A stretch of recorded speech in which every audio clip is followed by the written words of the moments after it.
Hello, friends. Welcome into today's Cowboys Report presented by The Guild. I am Tom Downey. Visit stayguild.com for 15% off your next stay at the luxury Airbnb with The Guild. You just heard from Jason Garrett. We'll take you through now with the latest Cowboys news. First up, David Irving is at minicamp for Dallas, so he did report, a good sign for the Cowboys. Now, the report is he's not going to do a lot of actual on-the-field work. He'll be at meetings, he'll be at the facility, but he's going to more work out on the side. Again, he was reportedly overweight during OTAs for the Cowboys, but it's a good sign that Irving is here. And frankly, again, folks, he's dealt with a lot this offseason with the whole false accusations of domestic violence, getting custody of his daughter. He's had a lot going on. There was a report, by the way, that Irving's having trouble sleeping. That sounds a lot like what we heard about Ezekiel Elliott after the year ended.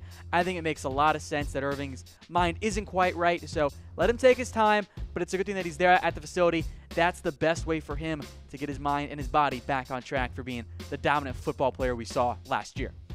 Next up, Deonte Thompson. Yes, he has an injury. Actually, kind of two of them here. He is going to be held out of the first day of minicamp with a shoulder and Achilles injuries. Not exactly things you want to have an injury for, especially that Achilles part. It's likely not a major one. This is more of a precautionary move to hold Deonte Thompson out of the first day of OTA, or of minicamp, excuse me. Other players out for minicamp, at least for day one. LVE, we'll get to him later. He has an ankle injury that's still bothering him. Lewis Sneal, LP Ladusa are also out. Thompson has that Achilles shoulder, and of course, Malik Collins still recovering from his broken foot. As for Thompson's injuries, this is a bit of a minor concern because he is not guaranteed a roster spot. The Cowboys could cut him with about $1 million in dead cap money, kind of like we saw them eventually do with Nolan Carroll.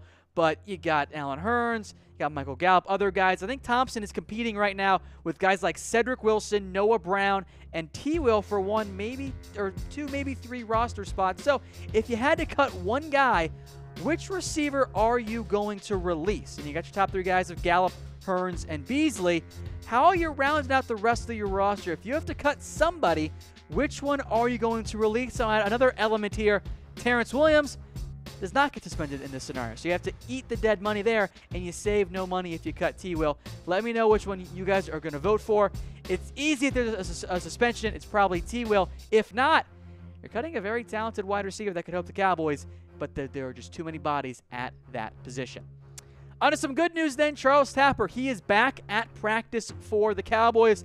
He had a concussion during OTAs. That is no longer an issue. He has been cleared and is back at practice, and that's a big deal for Tapper because he's dealt with injuries throughout his career. He is very much on the roster bubble at a very deep group of defensive end talent there. Tapper has to get going if he's going to make this roster. So this is good news for Tapper getting back on the field.